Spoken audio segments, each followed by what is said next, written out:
Man, that hits hard, doesn't it? Yeah, yep, It's good definitely. stuff. How you doing, Charlie? Good. How you doing? Well, Long evening? yeah, my wife got home at like 6 and was like, "What are you doing tonight?" I was like, "Podcasting 8 to 10," and she goes, "Well, I guess I'll get to see you for a little bit." And anyway, yeah, it's good stuff. So, just was on the Proper Royal show. For those who haven't watched it or haven't been to Adam's channel, you should absolutely go watch it. Great podcast. I had a great time on with him tonight, and like I said, if you weren't there live, absolutely go rewatch it. It was a really good episode. We talked about the market. We talked about Palm Street. It was good times. And we talked about shed testing. What's that? I don't know. You want to talk about that? Not really. Talk about it Well, all day. I know, but that's why we're doing this, Charlie. We have to let people know what is going on in the shed testing world. So, where are we at on stuff? How are things going? Things are good. Things really haven't slowed down much. I was not necessarily hoping, but usually you would think around this time of year we'd catch a little bit of a break, and I'd have a lot more time on my hands to, mess around with other genes and Yeah. other tests. But not so much. It's definitely Okay. staying busy, which I guess is a good thing. Yeah, I think that's a really good thing. It's funny. I remember Ben talking about, slow portions of the season and busy season. And I used to look at morph market listings really regularly. And I actually never saw that there was really a slow or busy season with ball pythons. It was actually pretty consistent year round. And Yeah. so I think you're starting to see that as well. And I'm sure, Ben and them have seen it as well. Like there's not really a slow time. There's just people are Yeah. I hatching mean, ball obviously, pythons year round. this summer, fall is a lot more hatchlings, but Yeah. I'm still talking to some of my big customers, and they're like, I still got a ton of stuff in the incubator, Yeah. you know? Yeah. Yeah. Yeah. So, as people are, just pairing now, there's still people pairing, but hatching, it's Yeah. just, I feel like the whole seasonal thing is we're kind of moving away from that. Yeah, I agree with that. So we're doing the show. Yep. You and I have talked about this for a while, I feel like, and originally we talked about doing it on the Late to the Mic channel, and then Mhm. you had mentioned you'd had this conversation already with Chris, and so felt like a good idea to maybe Yeah. not weekly. That felt like a bit much for both of us. I don't think Yeah. either Yeah. one of us wanted to do that, but monthly, just come in and let people know, and the people watching, like, hey, this is what we're doing. Right. This is where shed testing is at right now. These are the projects that are being worked on. These are the weird things we're saying, and roll with Yeah. it. So Yeah, no, definitely. It'll be good to even like refer people to the show sometimes when, yeah, hey, what do you mean by this? Well, we talked about that. So you got a better idea if you just go watch this or listen to that. yeah, yeah, Um, absolutely. Yeah, I love it. and then gives people an opportunity to ask questions. And sometimes coming across DMs or emails, it's hard, to explain everything properly and thoroughly. So, I hate typing words. Ironic since I code for a living outside of snakes, but like I hate typing. And so I always prefer like this, right? Like the long form where we can just get out and like yeah. somebody asks a question, we can talk. Yeah, And I get a lot of people who leave me voice messages, like yeah. DMs and texts, and like a lot of times I'll be at work. I'm like, good thing like now the iPhones they change everything to text for you if you want. Yes. So I'm sitting there reading them, but it's definitely easier to do live, talking to everybody. I love it, man. All right, so we've been working through some stuff. What do you want to start with? Where do you want to start? We could start with lace. What we've been really, Yeah. It's Okay. kind of, I got really good data. We sequenced a bunch of white lace a few months ago. We got the data back probably been about a month now, and we got some really good hits, on the variance between the white lace pool versus the normal pool, and some really good genes that looked like they were going to work out. And one seems to be working out fairly well. But as you know, I've been sending you pictures and talking to you about things, and it's just really hard to yeah, people to identify lace. And that's great because having a test will be great for that, but that just makes it that much more difficult validating a test and developing a test, because we want to run as many known lace and white lace and negatives as we can to make sure that this is right. And,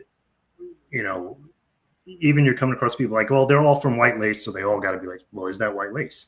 Yeah, that's the one thing that's been, killing me right now. But like we talk about, this is one that could change a lot of people's, not necessarily pairings, but it could make a lot of people upset. It's going to be something that people. I don't think it could. It's going to. Right. People paid a lot of money for a snake and looked lace, and it's not going to be. So we got to make sure we get it right, right off the bat. Like, no messing around. Just, it has to be perfect. And it's going to take a little bit longer due to the lack of 100% guaranteed known laces that are, everything I've tested that has been a white lace, like the test seems like it's working pretty good.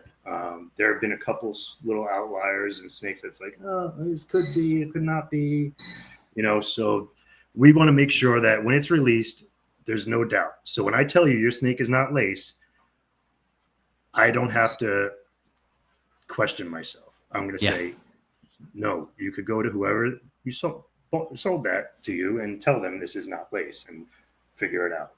Yeah.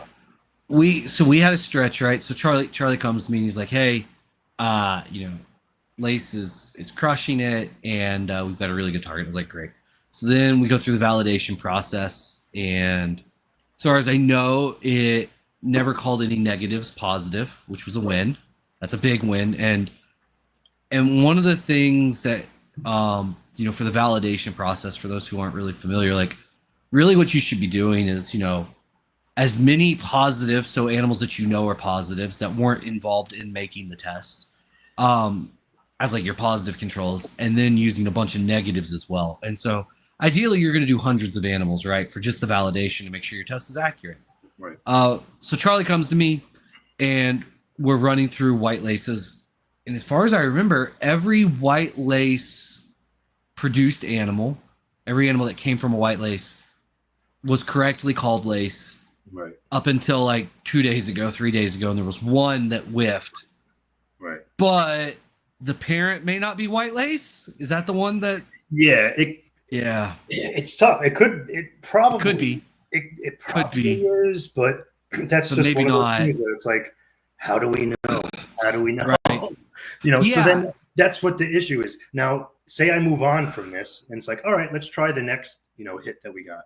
And I spend all that time, but then really maybe that one, maybe it was good. Maybe it was right. Yeah. So I think I'm going to kind of do parallel. I have more primers for another location. I'm going to just run them parallel. I'm going to run both of them at the same time. Can we pause for just one moment? People that are watching this may not, when you talk about another location, right? And I know on like Late to the Mic, we talked loosely about some of the stuff, but I'm assuming these are all cultured individuals that don't watch the garbage that is Late to the Mic. Yeah, definitely accurate. When you send out sheds for sequencing, which is basically you disintegrate the tissue, the sheds, into its base molecules. We capture DNA and we send that to a lab that then amplifies all of that DNA. Right. And then there's a lot of fancy computer science that happens that basically from there gives you a list of hits, is what we call them, right? 10, 15, 20, whatever you ask for. And those hits, in theory, the very top hit, based on your math, ideally in a perfect universe, it never is, should be the mutation that causes your phenotype, lace in this example, right? So when you talk about multiple hits, though, we have the top hit, and if that one doesn't hit 100%, you have a secondary hit that you can go to that isn't quite as confident, but still really strong, right? So you're talking doing these things in tandem. We're going to keep validating and trying to confirm, and hopefully the top hit is correct. But we have the data for the second hit, so why not go ahead and do that as well? Right. Yeah. I mean, so when I get back from the buy one from Matician, so the guy, like Patrick was saying, does all the fancy computer work. he gives me a list of all the variants between the two pools. So we'll have a pool. I already sequenced in the beginning a pool of normals. So meaning the same amount of DNA from 30, 40 snakes that are normals, as normal as they could get. And then we do the pool of however many homozygous forms of, say, in this case, lace. So as many white laces as we can. And then that's where the other issue could be is, did I sequence all white laces, or did somebody send me something labeled white lace, but it was only lace? So the issue with that is, like we were saying, the top hit and it goes down. There are so many variants and mutations in these animals, or in anything, I'm guessing, right? Oh, absolutely. Millions. Like when I think the first one I ever looked at, I did on my own. Maybe it was monsoon or something. And I was like, oh my God, this is great. We have something that's 100% only in the monsoon pool. That means this mutation is only in the monsoon pool and not in the normal pool. This has to be it. No, it doesn't. It was not. There are so many millions of these variants that it does not have to be that one. And you could have multiple hits that are all in this one pool that we're looking for, that are not in the normals. And then, so what Jurgen, who's in Pro Herper in Europe, is really good at is he likes to look at all the genes and figure out what is, what makes sense. So what in other animals, does this gene do something similar in mice? Does it do something similar in zebrafish? Yeah. And if we see something like that, it's like, oh, awesome. Like, this looks good.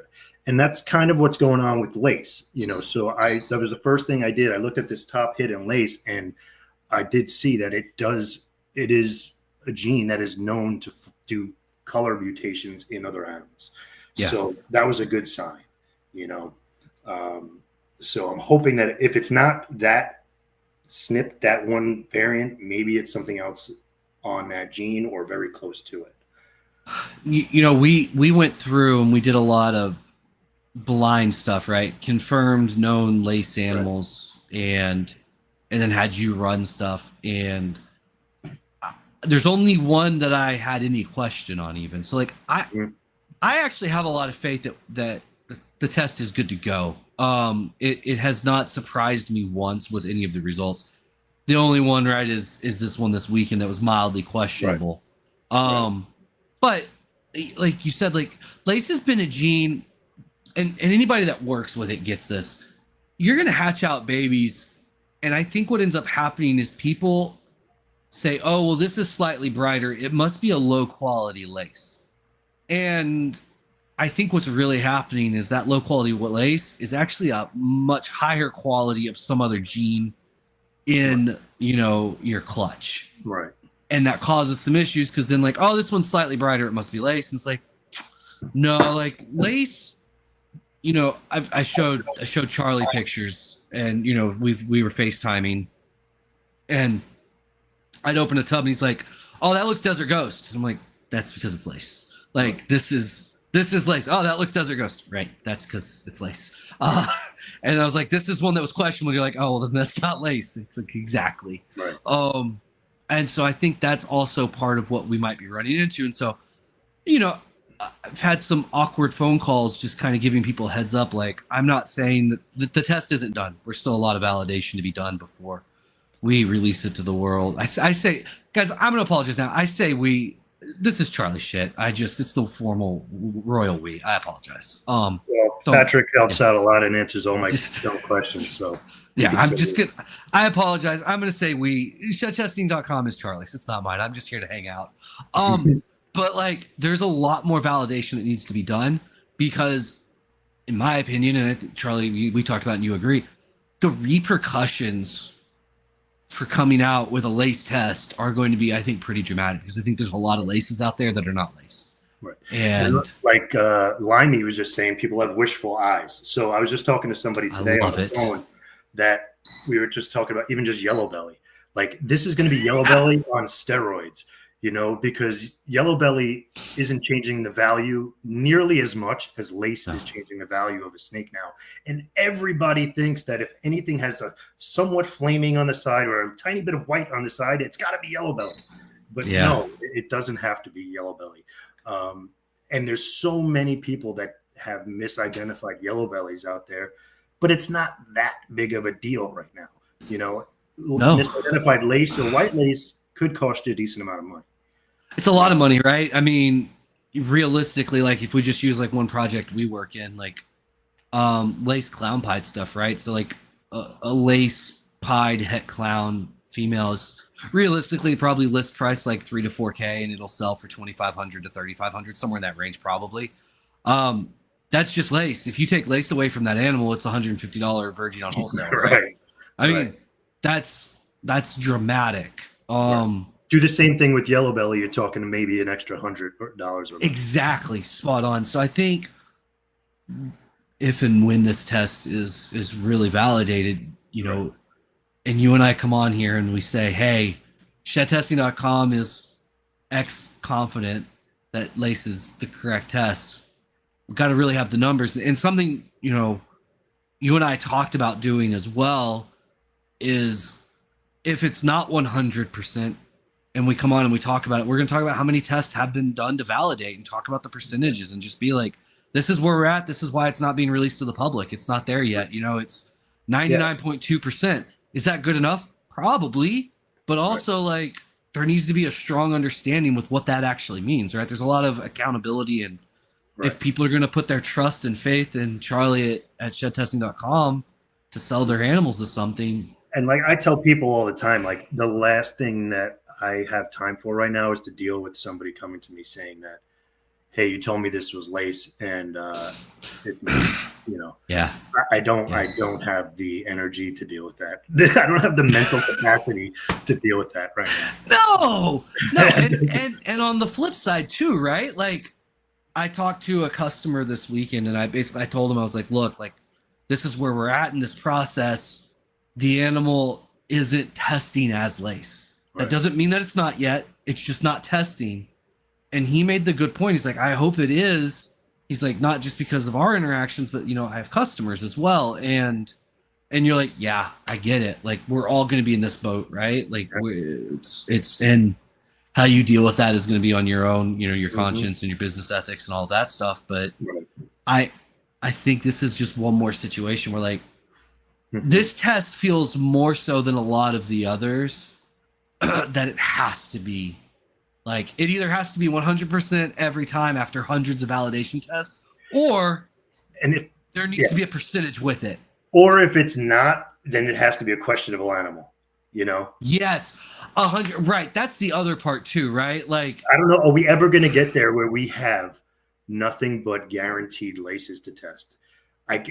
Yes, we can. If you have a white lace and you know it's white lace, it pops out laces every time. That's just you.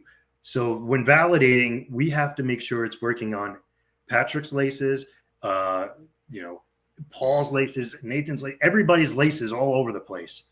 Make sure it's working for them, you know, not just your laces. And that's I think you make a good point there as well, right? And part of the difficulty of this is when you're setting up the sequencing runs, right? So you said earlier, right? We have two pools. We have two populations of snakes. Your wild type, your normal control, and then your mutated, your mutant, right? Whatever that mutation is. But as you said early on, there's millions of mutations just in general, right? As DNA replicates, polymerases are not error-free enzymes. So the DNA gets replicated, and during that replication process, mistakes happen. We're just flawed in that way. And that's how we get mutations. And that's how animals get mutations and bacteria and blah, blah, blah. You get populations of those mutations that all hinge together. And so like you talked about, right? If you only sequence my super inbred, you know, animals that have been just festering and packing all of those mutations together constantly and reinforcing that genetic background, the test may work perfect because we actually found a perfect biomarker for my lace, but it's not the lace mutation. And so the difficulty is, even if you trust one or two people, you can't build a test just on those people's trust. You have to rely on a large population of people. And then that goes the same way with collecting those samples. You know, like you said, I can't just use your white laces to sequence. I want white laces from all over the place. And then the same thing goes for validation. I don't want to validate just with yours. I want to validate all over the place. So that's the other good thing about me and Jurgen working together, and Heather Rafi from Canada, is when we share data, it can be validated in 3 different countries. So, yes, that really makes the confidence level shoot through the roof when, he's for sure not getting, the same mutation as you have in your collection, right, in Belgium or something like that. I love it. So that definitely helps. I love it. Look, I think we need to pause for one moment and talk about something that Chris's channel is doing right now, and that's the 15 minutes lame competition. Yeah, it's kind of a big deal.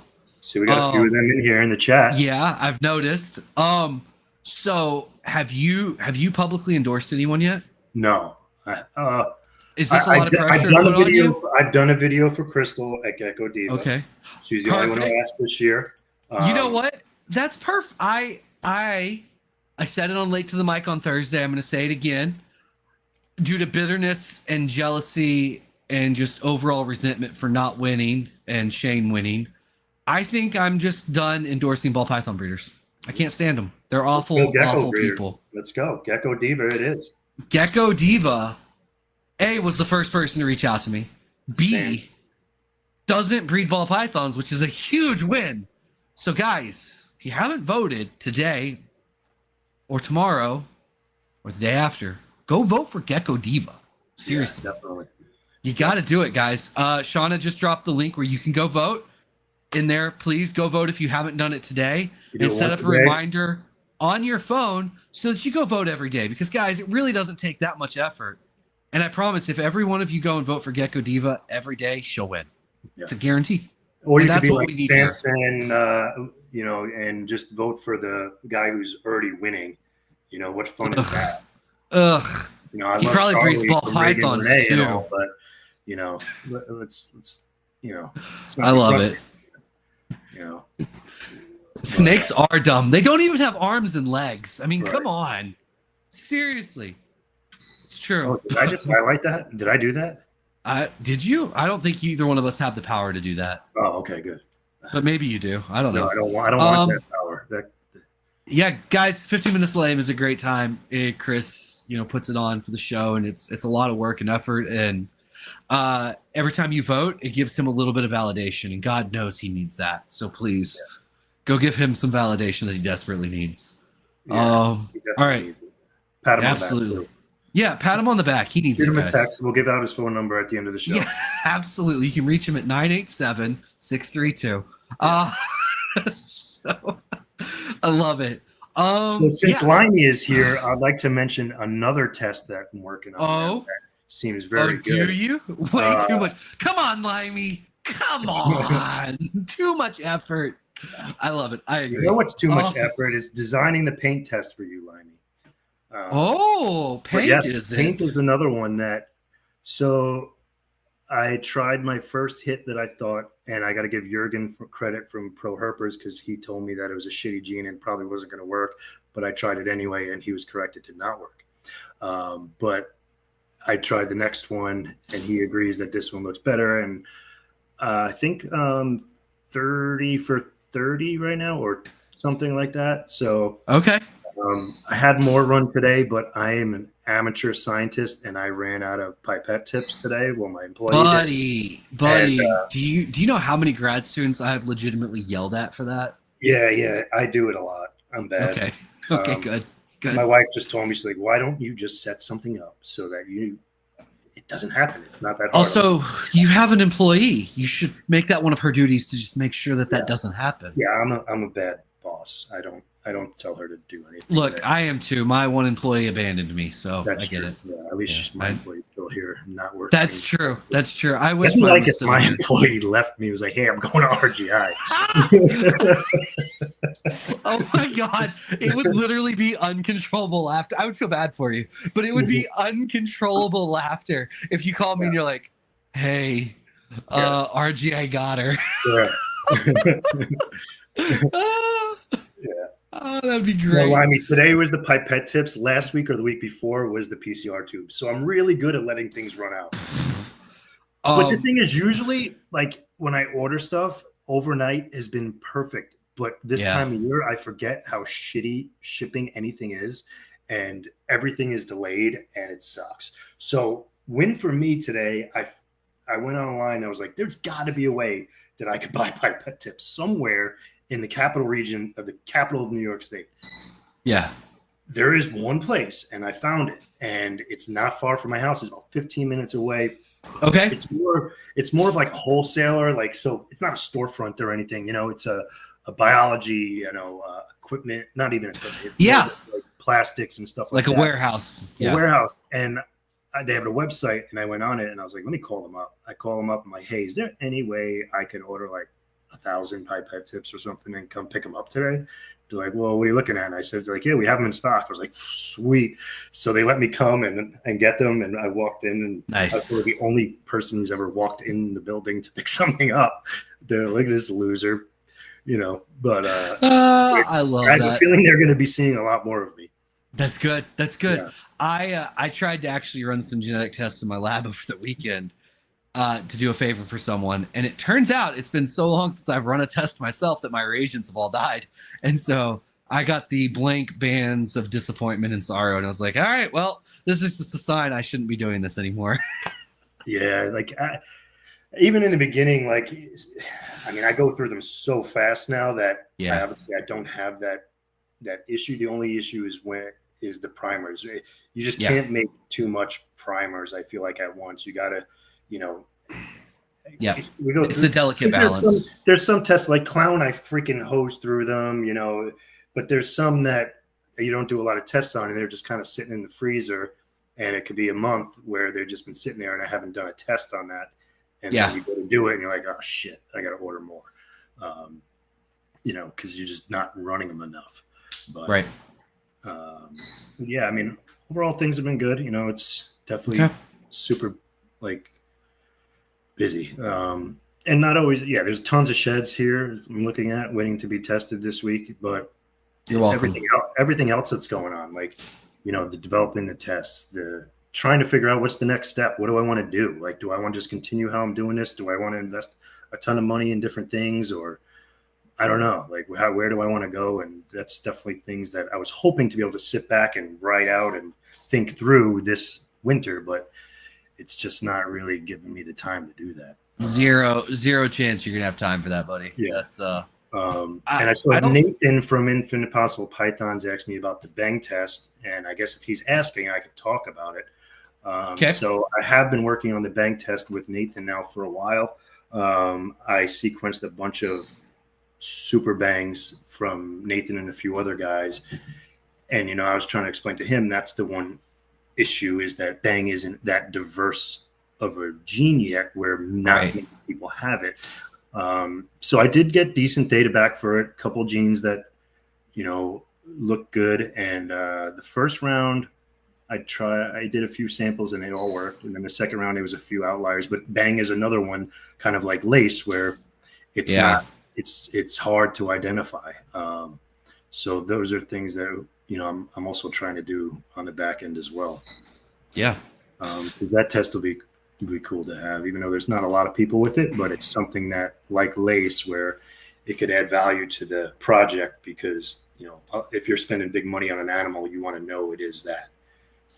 Yeah, I mean, who doesn't want to make orange dreams the hard way, right? Right. Just kidding, guys. Nathan's not listening. Sorry, Nathan. Just kidding. But seriously. What's going on over in Aura? Anything good?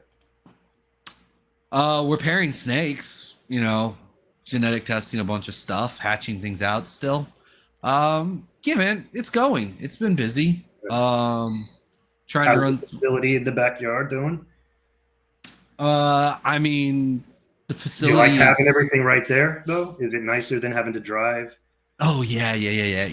Like today and yesterday, I woke up, and instead of having to drive an hour to go to the hatchling facility to package things up and then ship it, and then drive an hour to FedEx, I got up, I packaged everything up, I scheduled a pickup with FedEx, so they came to my house, and I haven't had to leave my house in 2 days. 10 out of 10.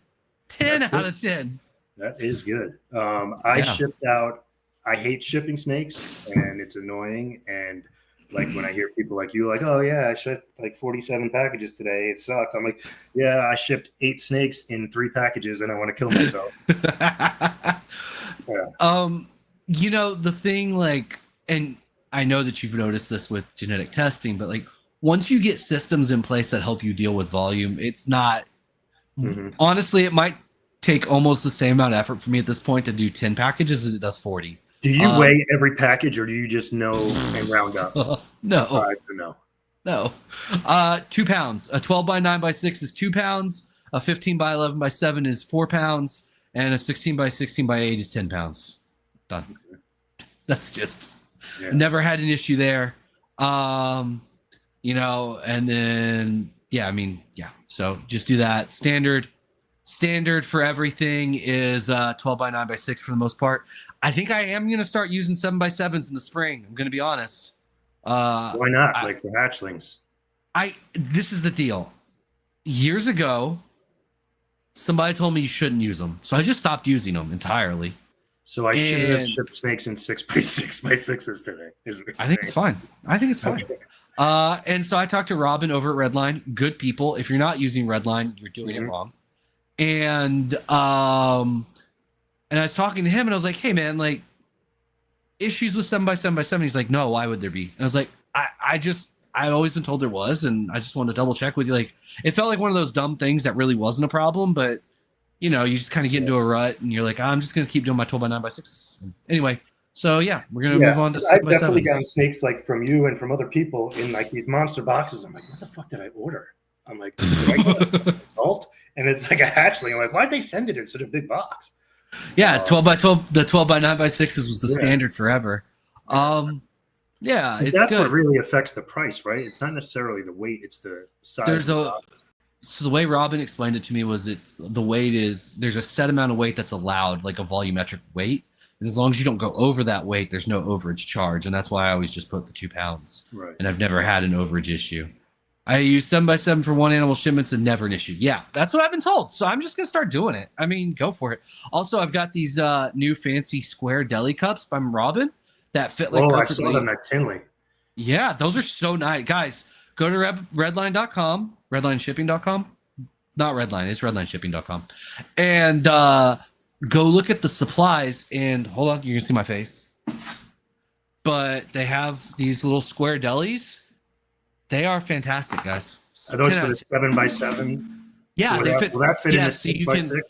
Yeah, so you could actually fit 2 of those delis in a 7 by 7 without a heat pack. And then you can fit 4 of those in a 12 by 9 by 6. And then it's just exponentially better from there for the bigger sizes. So yeah, guys, go check it out. I saw, I think it was Reggie Tri-Stripe. Yeah. So I have a decent amount of Tri-Stripe sheds. I was hoping to have some more before I sent them out for sequencing. That's another thing that the more the better. So the bigger the pool, the less variants I'll have to go through. And that will make, I'd rather wait a couple extra weeks to get more visual Tri-Stripe sheds in than do it the sequencing with less, because it'll probably save me time and hassle on the back end developing the test. So, technically people always ask, how many do you need? 1. Technically, all you need is 1. But that would really suck, So yeah, that's a question I get asked a lot. How many do you need? Or I got a new gene, I want to develop a test. What do we need to do? Well, you need to wait about 5 years and wait till a lot more people have it and a lot more people producing it, and then we could start messing around with it. I think the only caveat to that, which is painful, is if it's a mutation that's allelic with another mutation that's already known, right? Yeah. Because we're running to that, right? Like, yep. I've started showing it off more. I have a gene in my collection called Rust that is allelic with Ultramel. Right. Fortunately, we have got Ultramel figured out, so making a test for that's going to be a little bit easier than what y'all are dealing with Bang. Yeah. So yeah, man. So Bang. The latest mutation I looked at for Bang, the gene is fairly close to another complex that we have. So we'll see. And almost might make sense if they are allelic with that. So I don't know. We'll see. Yeah. But monsoon, yeah, we're still at. I've tested up tons and tons more monsoons, and it's working every time for every control I use right now. We've had 2 or 3 hets that came back visual on the test, and 1 that I used as a negative control that came back het. But is that het or not? I don't know. And that is frustrating. I talked to the breeder, and he says it shouldn't be het. But I've also must have tested a million more negative samples over the last couple of months, and I've never had a negative come back as het. But I talked to Ben this morning, and he's working on a few more things, and myself and Heather are going to be working on some more locations that some are ones that we already went through in the past that we're like, all right, let's just make sure we didn't miss anything. It's just been a real pain in the butt. But could it be like some people's ideas is there something floating along with monsoons that is making it difficult to find, that's making it more visible in the heterozygous form? Maybe it's not, because obviously we know you shouldn't see anything visual in the heterozygous form. So maybe there's something that is causing it, but it could be bred out of it too, you know? Yeah.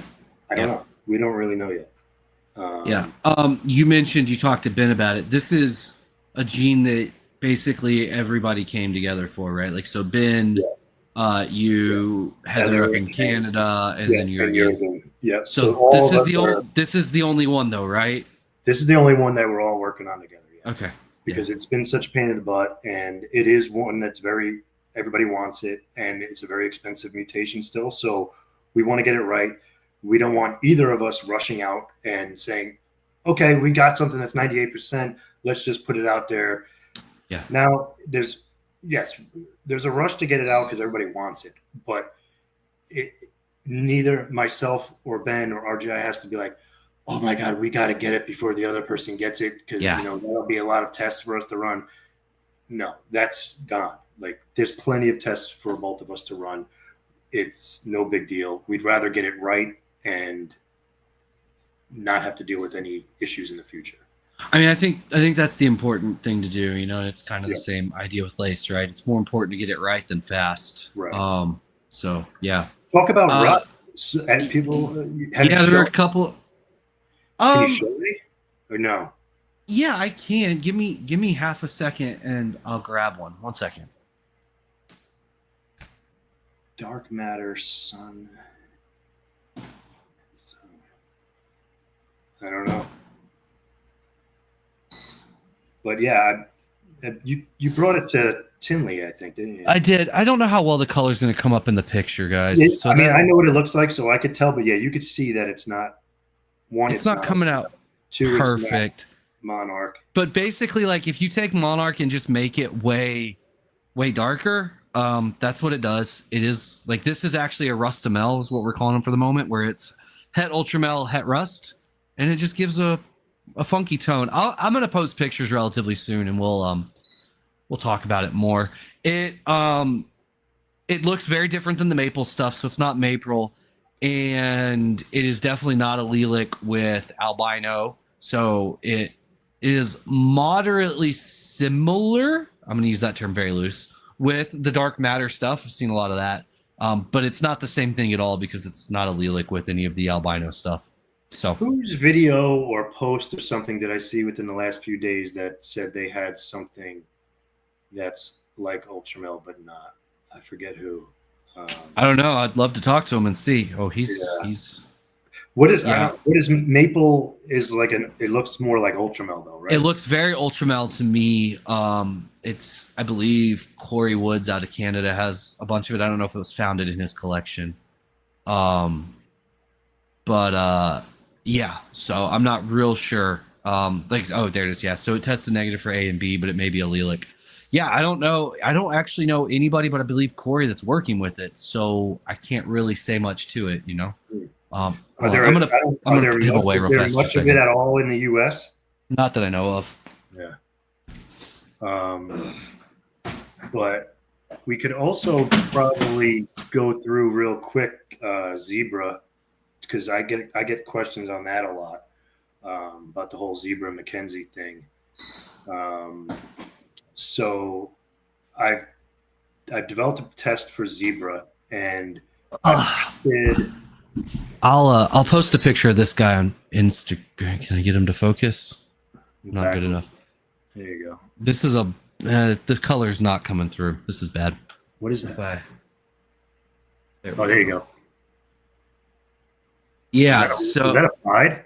Yeah. So this is a rust pied. Yeah, they look cool, man. They're really cool animals. I'll post some pictures on Instagram tomorrow. But nice. Yeah, that's a cool. Yeah, is Monarch and Burgundy albino the same? I don't believe so, because albino or ultramel and Monarch are not the same, and I thought the Burgundy ultramel was a line, right? Or is Burgundy albino its own thing? I've never heard of Burgundy albino. I've heard of Burgundy line ultramels. Right. So is that an ultramel rust pied or just rust that you just showed? This is a rust pied. Nice. Yeah, so this is rust pied. I'm gonna toss him away real fast. I'll be right back. Yeah. I don't know if I've ever seen a Burgundy albino. But yeah, Beast Morphs, he said that was just straight homozygous version of rust pied. Oh yeah. And when you were up, I said maybe we could skim through zebra real quick, just so, because the confusion about zebra Mackenzie. Oh, yeah, let's do it. Yeah. So yeah, we got the test for zebra, and I tested, I would say maybe 5 or 6 super Mackenzies and maybe like 10 or so single G Mackenzies against it, and none of them have tested for zebra. Perfect. So like I always say with the caveat is, people are like, all right, so we could dismiss that. Yes and no. Yes, it doesn't test the same. Yes. But like we were just talking about ultramel A and B.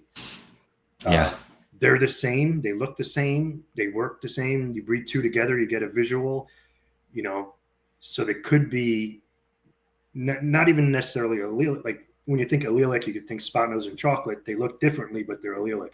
But when you talk about ultramel, they look identical in their allelic. So it actually is like the same thing as allelic. It's just It happens to be that the mutations for both of those interact together to get you a homozygous phenotype. So yeah, it's just allelic mutations. Striker, yes. Was that the one that I tested for? Are we allowed to say who you tested it for? He posted in a group. Canova, yeah. Strikers, yes. Zebra, and then right? Somebody else, I think, sent me Striker just recently, and they also posted that said that it wasn't. So I've tested multiple people's Strikers, and they tested negative. Yeah. For zebra. But yeah, like I was saying, like I think Jaguar looks like Jaguar more than Striker looks like zebra. I honestly don't know if I've seen a Striker yet. I need to go look it up. I've heard we've talked about it. Other people have talked about it. I just don't. So I need to go look at some pictures. I've been looking more and more at your Jaguars, and I'm starting to dig that. I really like it. It's good stuff, man. It's a cool gene. It's a cool gene. Goes really well with spot nose clown, which I think is important in general. Even just like the spot nose Jaguars look good. It goes really, really well with GHI stuff as well. So yeah, man, it's a cool gene. I think. Did anybody make a super Jaguar? Is there a super? Yeah, so Mark Mandic has made super Jaguars, and Justin has made super Jaguars. Both of them showed me pictures at Tinley, and they both look distinctly different. I don't know who actually had the super Jaguar, but I don't feel like both of them could have had it. Right. But it's either way, like, and it could just be variation. Like, I don't want to be like, oh, one of them's wrong. I don't know. I just started hatching Jaguars out this year, so I'm not an expert on it, but.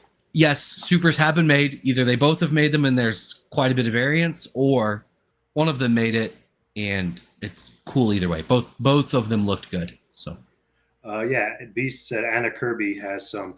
I thought she might have brought them in. Did Anna bring in Striker? I forget. But I do know, Anna has a bunch of Strikers. Okay. But yeah, so like I said, Mackenzie, they test differently. Are they the same? I don't have either of them, so I don't know Patrick, have you ever had a Mackenzie? I know you have zebra. I don't own any Mackenzie. I've seen plenty. I'm gonna be honest. I never thought they were the same. I also, kind of like what we talked about before, though. Like, I think I was looking at zebra and wanting it to be different as well. So I probably was biased there. So I don't think it's fair for me to be like, oh, they never looked the same. Like, I think I wanted them not to. And so I don't think I looked at them with a fair eye. But I don't see enough similarities to be like, oh, yeah, they probably are the same. Right. So, GCR, MJ. So I am sending out MJs. So I have a lot of GCR sheds, visuals, and I have a decent amount of MJs. At first I was like, oh, I'll just send them all out because, they supposedly the same and I'll just make one big pool of it. But then I'm like, let me do it separately. Do it separate just in case, or just in case it is like something Ultramel A and B. So I'm going to do them both separately. I'm going to go out on a limb and say they're the same thing. Yeah. It would be odd to me that now is the moment we found two xanthic lines that are allelic. Right. It would be odd to me. Not impossible, very possible, but I'm going to go out on a limb and say that they are the same thing probably. Which then creates an interesting conundrum, right? Like, who came up? I don't know enough about it. Who came up with it first? I feel like MJ was first, but somebody else is going to have to correct me on that if I'm wrong. Yeah. This is kind of the same issue you run into with like TSK and Black Xanthic, right? Mm-hmm. It turns out Black Xanthic is just the charcoal line of TSK, and that's just awkward for everyone. So, turns out I have a lot more Black Xanthic than I thought. It's not bad. No, it works out. It is crazy though. So people always send me pictures like, this is supposed to be TSK, and it's like super dark. You're like, yeah, I don't know. Yeah, there's multiple. There's TSK Xanthic had two different lines. They had a charcoal line and they had a silver line, and it just anyway. And it actually like ironically explains why the Black Xanthics looked worse over time as the years have gone on. And it's because people weren't line breeding for the charcoal line anymore, and here we are. And it makes sense. So, he says dark phase line. Yeah, So I got my original stuff from Greg Graziani, and he always called it the charcoal line. Is it now called just the dark phase line? Is that what the industry is calling it? I've always just called it charcoal, but I will happily go with whatever the industry says because dark phase sounds cooler. Yeah, let's go dark phase. Perfect. Dark phase line. Let's do it. Yeah, when are we gonna have a vote?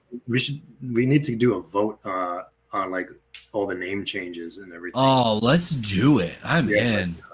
I don't know who's going to run it. No one has a clue these days. I just call it TSK. Yes. And that's what they did with Black Xanthic, and then they kept getting worse looking. And I don't disagree with you. Like, it's TSK. I have it labeled as TSK Xanthic in my collection. Here we are. Yeah, might as well. You know what? Let's do that. Let's name stuff ourselves and just like kind of force it into existence. I'm in. Let's do that. Screw everybody else. What do they matter? We're the only ones that matter around here. Right? Yeah. Are they a really smart guy and a doctor? I don't think so. Definitely not. All right. So we're getting towards the end. Yeah. Say we're sprinting there quickly. Chris had some very important things that we need to mention because he's kind enough to let us use his channel. January 1st. Yep. That's the next show, January 1st. And we're going to be on right before the first episode of 15 minutes away of the year. Yeah. So I think we're going to be 7. No, are we going to be 8 and he's 9? Yes. We're 8 o'clock to 9 and he starts at 9. Perfect. You did so good on that ad read. Yeah. I think you have a shot in this industry, man. No, not at all. I'm usually on the other side where I don't care about anything like that. Isn't it different? While we do a little swap, isn't it a little different now? You got to be the one creating the content. I didn't even think anything of it until literally when Chris was like, all right, guys, we're going on. I'm like, holy fuck, what do I say? I'm like, I've been on a million podcasts, but I just have to sit here and answer questions. It's super easy to do that. It's way easier. I enjoy being on the other side way better. So in the future, I think some of the stuff we're going to do, Charlie doesn't know this yet, but I think we're going to have some infographics, have little slides, like show off some cool animals, be a little more organized. We definitely this first episode I think is a good introduction, but I think we've got some cool stuff. We'll have updates as things go on. Obviously, monsoon is currently in the works. Next episode, we'll definitely talk more about lace. And then maybe paint more like as well. spreadsheets and some nerdy data to show. Yeah, absolutely. Yeah. And if there are specific questions that any of y'all have that y'all want us to cover, message Charlie or I, and we'll throw it into our our Google Drive so that we can try and answer questions as well that you come up with, because that's part of this too, right? Is Charlie and I can get up here and just pontificate, but at the end of the day, like, if it's not being helpful to y'all, it's not worth either one of our time. So if y'all have questions or thoughts, concerns, anything that you want to look at, let us know, and we'll do our best to answer stuff for sure. And if you want Patrick to describe scientifically how things work better than I can, shoot him a message and we could pull stuff up like that too. Absolutely, guys. Instead of my dumbed down version of everything. No, I think the dumbed down version is great. That's one of the biggest compliments that I actually got when I was finishing up my PhD. Somebody said I dumbed down stuff really well, and at first I was insulted, and then one of the professors was like, "No, that's a good thing. That means when you explain stuff, people understand, and that's far more important than trying to sound intelligent." And I was like, "Oh, good, because I don't always sound intelligent." No, so I don't at all. Important. I'm the least intelligent sounding person on earth. Yeah. But look at that. We have a question about acid, and then we have the man himself, Josh. J Royals, right after that. What about acid and confusion being different? I've never seen Josh answer. Go ahead, Josh. Go. Nothing. As far as I know, RGI is the only one that's really done any work with that, and I don't think either one of us can answer that currently. Is confusion acid in the works for you right now? No. It's not even. It's nowhere near in the works for me. But Charlie, can you take your shirt off? We want viewers to stay to the end. Okay. Yeah. I think they're the same. I know I've talked to him a bunch, even after the testing. He's like, I still think they're the same. And coming from the guy who has an interest in acid being different, to say that, it's like, okay, Conspiracy theory. Josh says it's the same because he knows it's the same because it all secretly came from confusion. Right. No? Okay. I don't know. I have both. I started out with acid just because it was the least. That's like a few years ago when I started collecting snakes again. That was like the move that I thought it was going to be great, was just go after everything that nobody's working. And lo and behold, that doesn't really help. But because you can't sell snakes if people aren't working it. Not saying acid. Acid was one of the good things because I love it. And, if I could buy acid, I do over confusion, even though I think they're the same as well. I'm glad Josh appreciated the joke. And no comment on the information slipping early. No comment. I'm trying to not make enemies. Okay. No. Trying. For now. No, just kidding. But they don't eat. None of them eat, so that's a good thing. That's true. Actually, they equally suck at eating, I think. It's true. Yeah, for sure. They're all terrible. All right. Is there anything else we need to cover? No, I think maybe I think Chris said that if big things come up or if something's coming out, we could just do pop-ups whenever, really.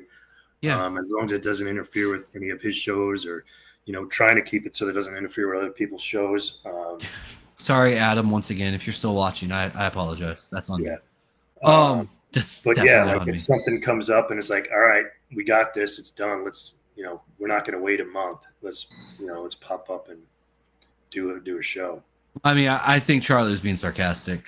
My acids and confusions they crush food. It's I have one confusion that goes on like streaks. She'll crush it for like a month straight and then suck for a month. And I heard a really good treatment for that was just put them in a freezer for a day.